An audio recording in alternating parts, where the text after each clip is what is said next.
Terima kasih atas kesempatannya. Perkenalkan, kami dari kelompok 2 akan mempresentasikan mengenai analisis dan pemilihan strategi 2. Yang pertama yaitu bisnis produk atau jasa dominan, yaitu mengevaluasi dan memilih untuk diversifikasi untuk membangun nilai. McDonald's sering mempertimbangkan berbagai peluang untuk melakukan diversifikasi ke bisnis terkait atau mengakuisisi para pemasok utama. Keputusannya selalu berfokus pada bisnis, intinya menggunakan strategi utama konsentrasi, pengembangan pasar, dan pengembangan produk. Di pihak lain, saingannya yaitu Yum Brands memilih untuk melakukan diversifikasi ke bisnis-bisnis terkait dan invest strategi vertikal sebagai strategi utama. Selanjutnya yaitu matriks pemilihan strategi utama. Matriks pemilihan strategi utama menjadi salah satu petunjuk berharga dalam pemilihan atas suatu strategi utama yang menjanjikan. Pemikiran dasar yang melandasi matriks tersebut adalah bahwa dua variabel menjadi perhatian utama dalam proses seleksi. Variabel pertama yaitu tujuan utama dari strategi utama perusahaan, dan variabel kedua yaitu pilihan untuk melakukan penekanan internal atau eksternal bagi pertumbuhan atau perusahaan yang memasok input profitabilitas. Selanjutnya yaitu modal kelompok strategi utama. Petunjuk kedua agar dapat memilih strategi yang menjanjikan adalah kelompok strategi utama. Dari sini akan diketahui bahwa situasi yang dihadapi oleh suatu bisnis didefinisikan dalam hal tingkat pertumbuhan dari pasar umum dan posisi kompetitif perusahaan tersebut dalam pasar itu. Selanjutnya yaitu peluang untuk membangun nilai sebagai dasar untuk memilih diversifikasi atau integrasi. Matriks pemilihan strategi utama dan model kelompok strategi utama adalah alat yang berguna untuk membantu manajer perusahaan produk yang dominan mengevaluasi dan mempersempit pilihan mereka di antara alternatif-alternatif strategi utama. Ketika mempertimbangkan strategi utama yang akan memperluas cakupan kegiatan bisnis perusahaan, mereka melalui integrasi, diversifikasi, atau ventura bersama. Dan manajer juga harus memastikan apakah ada peluang untuk membangun nilai. Selanjutnya yaitu pendekatan portofolio atau pendekatan awal sejarah. Selama 30 tahun terakhir kita telah melihat ledakan virtual sejauh mana perusahaan bisnis tunggal berusaha mengakuisisi bisnis lain untuk tumbuh dan melakukan diversifikasi. Ada banyak alasan munculnya perusahaan multibisnis ini, yaitu perusahaan dapat memasuki bisnis dengan potensi pertumbuhan yang lebih besar, memasuki bisnis dengan pertimbangan siklus yang berbeda, diversifikasi risiko bawaan, meningkatkan integrasi vertikal, dan dengan demikian mengurangi biaya, menangkap nilai tambah, dan langsung memiliki kehadiran pasar daripada pertumbuhan internal yang lebih lambat. Selanjutnya yaitu matriks pertumbuhan pangsa pasar BCG. Manajer menggunakan matriks BCG memplot setiap bisnis perusahaan menurut tingkat pertumbuhan pasar dan posisi kompetitif relatif. Tingkat pertumbuhan pasar merupakan proyeksi tingkat pertumbuhan penjualan untuk pasar yang dilayani oleh bisnis tertentu. Biasanya diukur sebagai persentase peningkatan penjualan pasar atau volume unit selama 2 tahun terakhir. Tingkat ini berfungsi sebagai indikator daya tarik relatif pasar yang dilayani oleh setiap bisnis dalam portofolio bisnis perusahaan. Lalu matriks daya tarik industri kekuatan bisnis. Ahli strategi perusahaan menemukan sumbu tunggal matriks pertumbuhan pangsa pasar membatasi kemampuan mereka untuk mencerminkan kompleksitas suatu bisnis, situasi bisnis. Oleh karena itu, beberapa perusahaan mengadopsi matriks dengan fokus yang jauh lebih luas. Matriks ini dikembangkan oleh McKinsey dan Company di General Electric, disebut matriks daya tarik industri kekuatan bisnis. Lalu strategi BCG dalam lingkungannya matriks. Penawaran matriks terbaru BCG mengambil pendekatan yang berbeda, yaitu menggunakan gagasan bahwa sifat keunggulan kompetitif dalam suatu industri dapat menentukan strategi yang tersedia untuk bisnis perusahaan dan juga dapat menentukan struktur industri.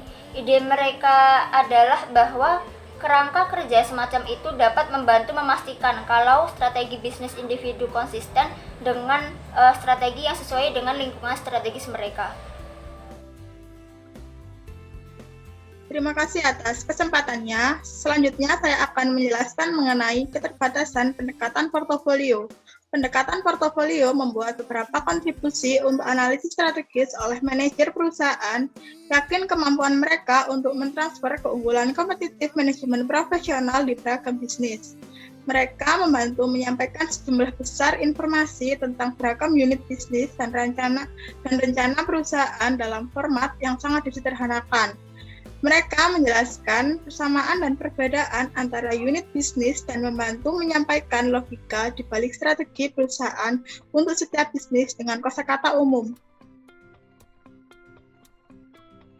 Selanjutnya, pendekatan sinergi meningkatkan kompetensi inti, peluang untuk membangun nilai melalui strategi diversifikasi, integrasi, atau usaha patungan biasanya ditemukan dalam aktivitas yang terkait dengan pasar, operasi, dan manajemen. Setiap aktivitas atau infrastruktur rantai nilai dasar bisnis menjadi sumber potensi sinergi dan keunggulan kompetitif bagi bisnis lain dalam portofolio perusahaan. Kafetaria Morrison yang pernah menjadi andalan industri layanan makanan di mall di sebagian besar Amerika Serikat mempercepat diversifikasinya ke konsep restoran lain seperti Ruby Tuesdays, diikuti oleh LN Seafood Grill, Silver Spoon Cafe, Mozzarella, dan Tia Tex-Mex. Itu juga mengakuisisi 3 perusahaan kontrak makanan lain. Banyak peluang untuk berbagi kemampuan operasi dan kemampuan manajemen mendorong keputusan ini, dan setelah analisis strategis berulang, mempercepat keputusan manajer korporat untuk mengeluarkan Morrison sepenuhnya dari segmen kafetaria beberapa tahun kemudian. Selanjutnya, setiap kompetensi inti harus memberikan keunggulan kompetitif yang relevan untuk bisnis yang dituju. Kompetensi inti harus membantu bisnis yang dimaksud dalam menciptakan kekuatan relatif terhadap persaingan utama. Ini dapat terjadi pada setiap langkah dalam rantai bisnis. Tapi itu harus mewakili sumber nilai utama untuk menjadi dasar keunggulan kompetitif dan kompetensi inti harus dapat dialihkan.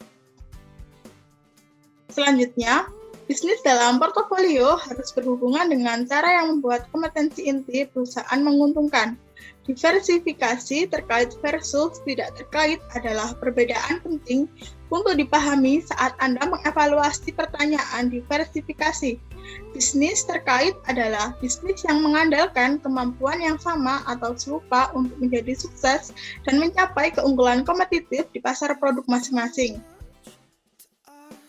Setiap kombinasi kompetensi harus untuk atau sulit diciptakan.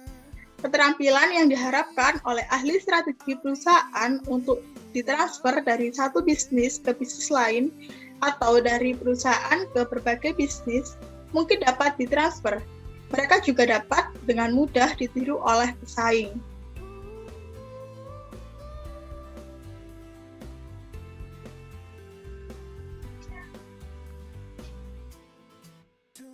Selanjutnya, strategi dalam aksi. Yang pertama, ada apa yang dapat dilakukan perusahaan kita lebih baik daripada persaingan di pasarnya saat ini. Yang kedua, apa yang dapat dipelajari perusahaan kita dengan diversifikasi dan apakah kita dapat terorganisasi untuk mempelajarinya. Yang ketiga, kompetensi inti apa yang kita butuhkan untuk sukses di pasar baru. Yang keempat, bisakah kita mengejar atau meninggalkan pesaing di permainan mereka sendiri? Kelima, bisakah kita mengejar atau meninggalkan pesaing di permainan mereka sendiri? Dan yang keenam, apakah kita hanya akan menjadi pemain di pasar baru atau kita akan muncul sebagai pemenang? Selanjutnya, peran orang tua perusahaan dapat menambahkan nilai nyata, yaitu mewujudkan sinergi dari kemampuan bersama dan kompetensi inti adalah cara utama nilai tambah di perusahaan multibisnis. Penelitian menunjukkan bahwa mencari tahu apakah sinergi itu nyata dan jika demikian bagaimana menangkap sinergi tersebut paling efektif dilakukan oleh manajer unit bisnis bukan induk perusahaan. Selanjutnya, kerangka pengasuhan perspektif. Kerangka pengasuhan melihat perusahaan multibisnis menciptakan nilai dengan mempengaruhi atau mengasuh anak-anak bisnis yang mereka miliki. Perusahaan induk terbaik menciptakan nilai lebih daripada yang dilakukan atau akan dilakukan oleh pesaing mereka jika mereka memiliki bisnis yang sama. Selanjutnya, ukuran dan usia. Bisnis lama, besar, dan sukses seringkali menimbulkan birokrasi yang mengakar dan struktur overhead yang sulit dibongkar dari dalam bisnis. Melakukannya dapat menambah nilai dan menyelesaikannya mungkin paling baik dilakukan oleh katalis eksternal orang tua. Sekian dari saya, terima kasih.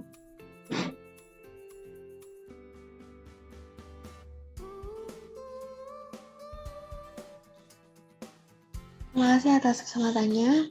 Nama saya Aisyah dengan NIM 342. Di sini saya akan memberikan presentasi dari rekan saya, yaitu memastikan bahwa masalah-masalah ini dapat ditangani dan dinilai secara objektif serta membantu dalam penyelesaian apapun dapat menjadi peluang mengasuh anak yang dapat menambah nilai.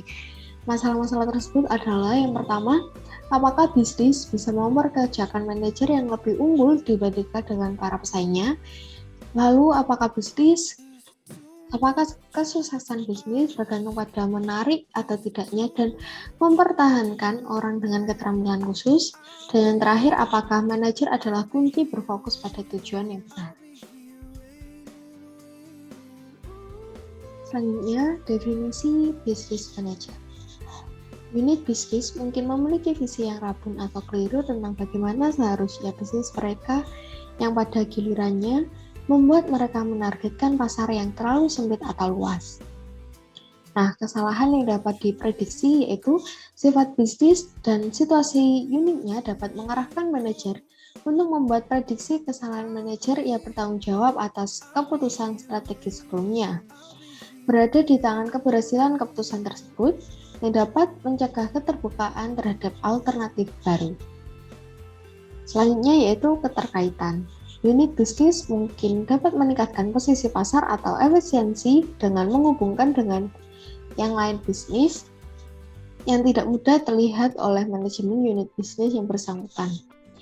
Dilihat atau tidaknya hubungan antar unit bisnis di dalam atau di luar perusahaan induk mungkin sedikit rumit atau sulit dibangun tanpa bangun perusahaan induk. Nah, peluang tersebut untuk menambah nilai yang mungkin ada. Selanjutnya yaitu kemampuan umum. Dasar untuk diversifikasi yang sukses, seperti yang telah kita bahas sebelumnya, adalah gagasan berbagai kemampuan dan kompetensi yang dibutuhkan oleh beberapa unit bisnis. Nah, peluang unit bisnis untuk menambahkan nilai dapat muncul dari waktu ke waktu melalui pemeriksaan rutin terhadap peluang untuk berbagai kemampuan atau menambahkan kemampuan bersama yang tidak akan diperhatikan oleh manajer unit bisnis yang lebih dekat dengan operasi bisnis sehari-hari. Selanjutnya, keahlian khusus. Mungkin ada situasi di mana perusahaan induk memiliki keahlian khusus atau langkah yang dapat menguntungkan unit bisnis dan menambahkan nilai dalam prosesnya. Hukum atau teknis atau yang unik, keahlian administratif yang penting dalam situasi atau titik keputusan tertentu, yang cepat dan mudah didapat terbukti sangat berharga. Lalu hubungan eksternal, apakah bisnis memiliki pemangku kepentingan eksternal atau pemerintahan, regulator, serikat pekerja, pemasok, pemegang saham perusahaan, induk dapat mengelola lebih efektif daripada unit bisnis individual? Jika demikian, ada peluang pengasuhan alami yang seharusnya dapat memberikan nilai tambahan. Selanjutnya, keputusan utama. Sebuah unit bisnis mungkin menghadapi keputusan sulit di bidang yang tidak memiliki keahlian.